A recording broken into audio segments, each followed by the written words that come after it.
اور یہ اعلیٰ حضرت کو اعزاز حاصل ہے کہ ساری زندگی حضور غوث اعظم کا قصیدہ لکھا ہے، کسی دنیا دار کا قصیدہ نہیں لکھا۔ اس نے کہا امام عامر رضا بڑا اچھا کلام لکھتے ہو، 2 شعر میرے قصیدے کے لکھ دو، میں اسے سونے میں تول دوں گا، میں تجھے منہ مانگا انعام دوں گا۔ جب آپ نے سنا کہا گیت مدینے والے کے گاؤں کے دنیا والوں کے گاؤں، کہا نبی پاک کی یہ نعت لکھی جو آپ نے ابھی سنی، اور پھر آخر میں کہا کروں مدح اہل دول رضا، اے رضا تو دنیا داروں کی تعریف کرے تو پڑے اس بلا میں میری بلا، میں تعریف کیوں کروں، میں گدا ہوں اپنے قریب کا، میں دنیا والا سے نہیں مانگتا، میری نظر کسی شہنشاہ پہ نہیں ہے، میری نظر پڑتی ہے تو مدینے کی گلی میں پڑتی ہے، میں تیرے لیے نہیں کروں مدح اہل دول رضا، پڑے اس بلا میں میری بلا، میں گدا ہوں اپنے قریب کا، میرا دین پارائے نہ نہیں۔ ریاست کے راجہ کا بھی یہاں نام لیا، ریاست کا بھی نام لیا، میرا دین یہ تیرا نہیں ہے، میرا دین تو مدینے والے کا دین ہے۔ یہ مبارک کو سنیے، یہ تمہارے امام کی بات ہے، یہ تمہارے اس پیارے کی۔ اس وقت جب لوگ گاندھی کی لگوٹی سے چمٹے ہوئے تھے، فخر کرتے تھے نہرو کے گاندھی کے چرنوں میں بیٹھنا، اپنے لیے عزت کا سوال سمجھتے تھے، امام عامر رضا اس وقت مدینے والے کا جھنڈا اٹھائے ہوئے بڑے صغیر میں نبی کا نام لے رہا۔ میں نعت کے لیے دعوت دوں گا، جناب محمد احمد یوسف صاحب تشریف لائے، پتوکی سے تشریف لائے، بارگاہ رسالت مآب صلی اللہ علیہ وسلم میں گلہائے عقیدت پیش کریں گے محمد احمد یوسف صاحب۔ درود پاک پڑھیے، صلی اللہ علیہ یا رسول اللہ وسلم علیک یا حبیب اللہ۔ سب اجازت محبت کے ساتھ درود پاک پڑھیے، صلی اللہ علیہ یا رسول اللہ وسلم علیک یا حبیب اللہ۔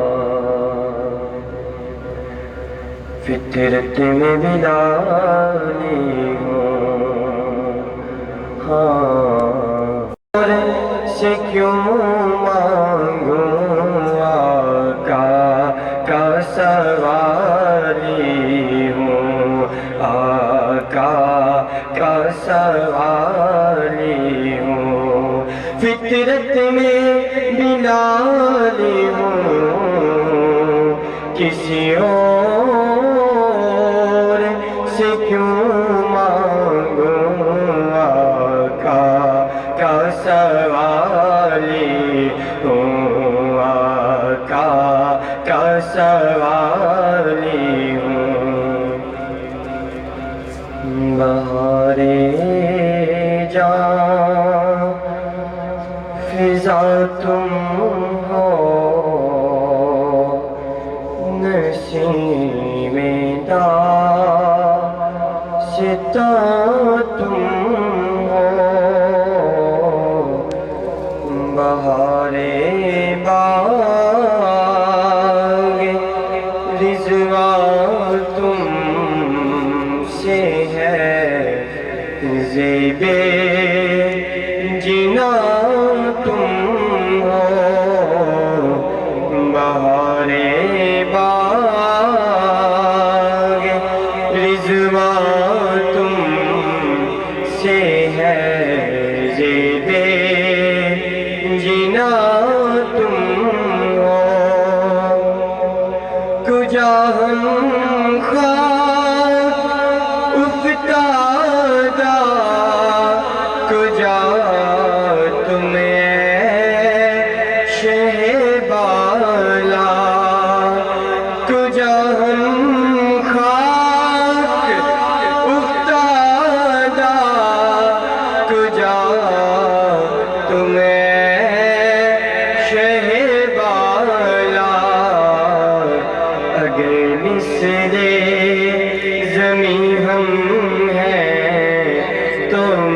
مثل آسمان تم ہو، اگر مثل زمین ہم ہیں تو مثل آسمان تم ہو، بہار باغ رضوان تم سے ہے، زیب جنان تم ہو، گناہگاروں خطا کاروں سیاہ کاروں جفا کاروں،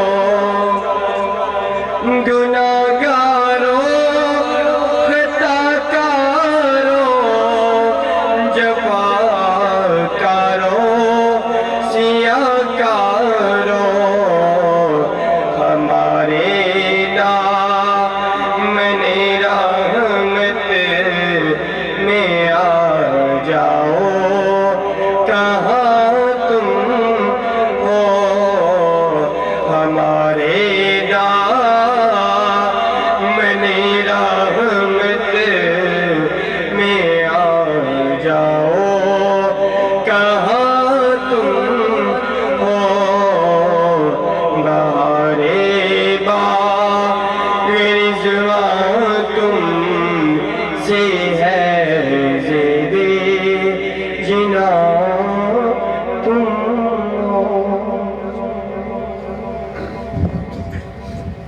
حضرات عزیز وقار، میں ایک ایسے شخصیت کو دعوت خطاب دینے چلا ہوں، چھوٹی عمر میں اللہ تبارک و تعالیٰ کی ذات نے علم کا ایک خزانہ عطا کر دیا ہے۔ آج کے اس نشست میں خصوصی ان کا خطاب ہے، ان کو میں خطاب کی دعوت دینے چلا ہوں، لیکن ذرا میں آپ سے بھی یہ دیکھ رہا ہوں، یہ آپ سے یہ چاہ رہا ہوں کہ آپ بھی اسی گرم جوشی کے ساتھ، اسی ولولے کے ساتھ جس محبت سے آپ اس آستانے میں تشریف لائے ہیں، اسی محبت کے ساتھ ہم نے آپ نے خطاب کو سماعت فرمانا ہے۔ یہ پتہ کیسے چلے گا؟ ذرا میرے ساتھ آپ بھی ملے، میں نعرہ لگاتا ہوں آپ جواب دیں، پتہ چلے گا کہ میرا اور آپ کا جذبہ کیا ہے، محبت کیا ہے۔ نعرہ تکبیر! وہ جو پیچھے لوگ بڑے ایزی ہو کر بیٹھے ہوئے ہیں، ان سے میری التماس ہے کہ ذرا وہ بھی اس محبت میں شامل ہو جائیں۔ نعرہ تکبیر! نعرہ رسالت! نعرہ رسالت! فیض پیر کنداری! فیض پیر کنداری! آستانہ علیہ مرولہ شریف! آستانہ علیہ مرولہ شریف! عزیزان گرامی، میں نے ابتدا میں آپ کو عرض کیا تھا کہ عرس میں آنے کا مقصد کیا ہے؟ ہم اپنے جو ہماری روحانیت کی بیٹری ہے، جو ہمارے سینے کے اندر نبی پاک کی محبت مؤذن ہے، جو چیز اس کو چلانے والی ہے، وہ اولیاء کرام کا فیض ہے۔ ہم یہاں سے وہ بیٹری چارج کروانے کے لیے آتے ہیں۔ جب اپنے مرشد کو کوئی دیکھتا ہے، یقین جانیے اس کو دیکھنے سے ایسا سرور ملتا ہے کہ اس کے وجود کے اندر اسے پتہ چل جاتا ہے میں نے کس کو دیکھا۔ سبحان اللہ۔ اور ولی کی نشانی کیا ہے؟ جب اسے آپ دیکھ لیں، آپ کے سینے میں وہ صورت ایسے اتر جائے کہ آپ کا سینہ بتائے اور آپ کی آنکھیں متلاشی ہوں کہ میں اسے پھر ایک مرتبہ دیکھوں۔ یہی ولی کی نشانی ہے۔ اور حضرت قبلہ صوفی صاحب رحمۃ اللہ تعالیٰ علیہ، یقین جانیے میں یہاں پہ ذمہ داری سے یہ بات کہہ رہا ہوں، ہم کھالیاں کے بازار سے گزر رہے ہیں، نواقب علاقہ ہے، کوئی جاننے والا نہیں ہے، ایک آدمی بھاگا بھاگا پیچھے آ رہا ہے، پیچھے آ رہا ہے، مجھے کہتا بتاؤ یہ کون ہے؟ یہ کون ہے؟ کہا تجھے کیا ہے؟ کہا میرا دل کرتا ہے، اس کا انداز یہ بتا رہا تھا، میرا دل کرتا ہے کہ یہ کھڑا رہے، میں اسے دیکھتا ہی بس۔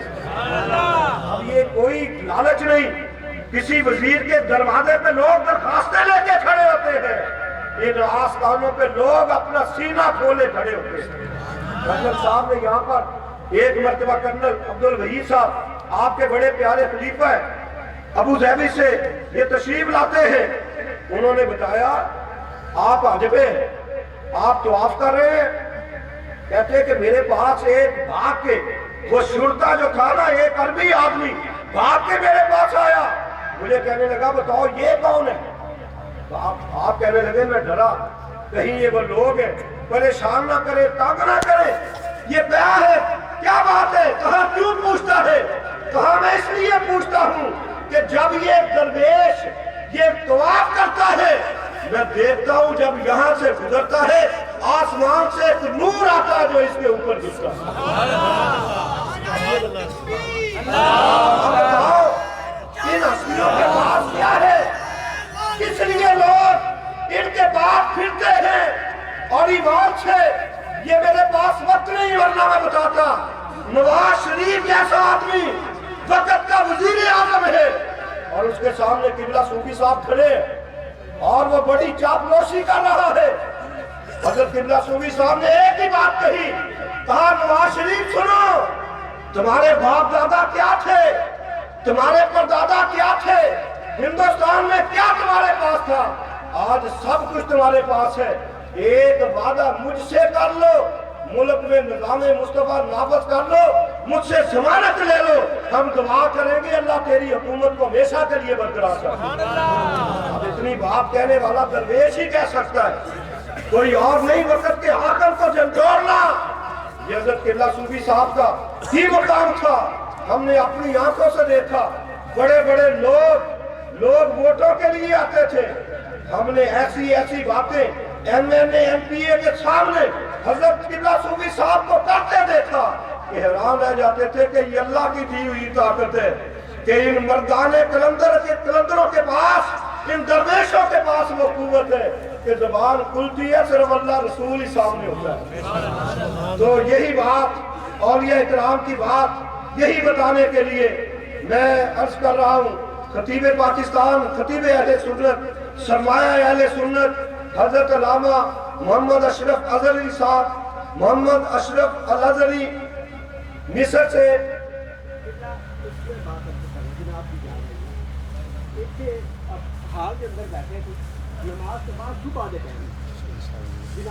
یقین جانیے وہ عقیدے کی بات کرتے ہیں, عقیدہ بیان کرتے ہیں اور یہی ہمارا سرمایہ ہوتا ہے.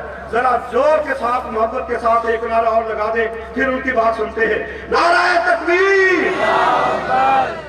لطف نہیں آیا, ہم نے لنگر بھی کھایا ہے اور صوفی صاحب کی محبت لیے بھی بیٹھے ہیں, اب آپ میں گرمی نہیں آئی. نعرہ تکبیر, نعرہ رسالت, نعرہ رسالت, حیدر پیر کنداری, آستانہ عالیہ مرولہ شریف, حضرت قبلہ پیر صوفی محمد صدیق صاحب, حضرت قبلہ پیر صوفی محمد معروف صاحب, علماء اہل سنت.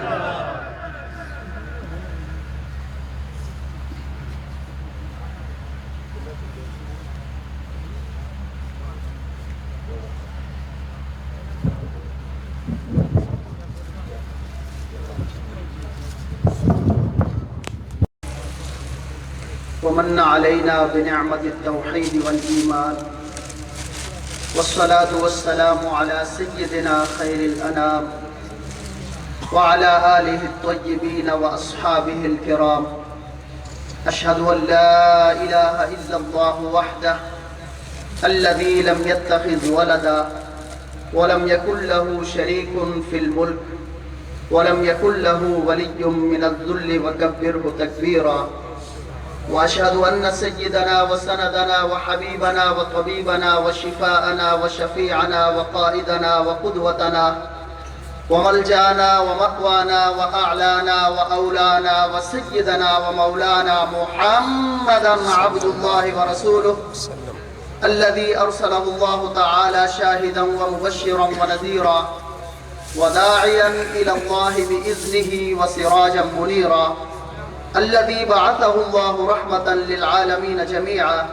اللهم صل وسلم وبارك على هذا النبي الأمي الكريم وعلى آله وصحبه ومن تبعهم بإحسان إلى يوم الدين.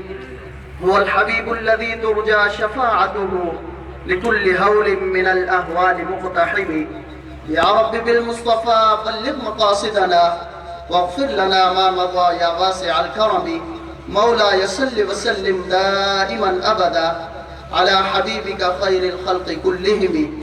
قال الله تبارك وتعالى في كلامه المجيد: أعوذ بالله من الشيطان الرجيم، بسم الله الرحمن الرحيم. والذين جاهدوا فينا لنهدينهم سبلنا وإن الله لمع المحسنين. صدق الله مولانا العظيم.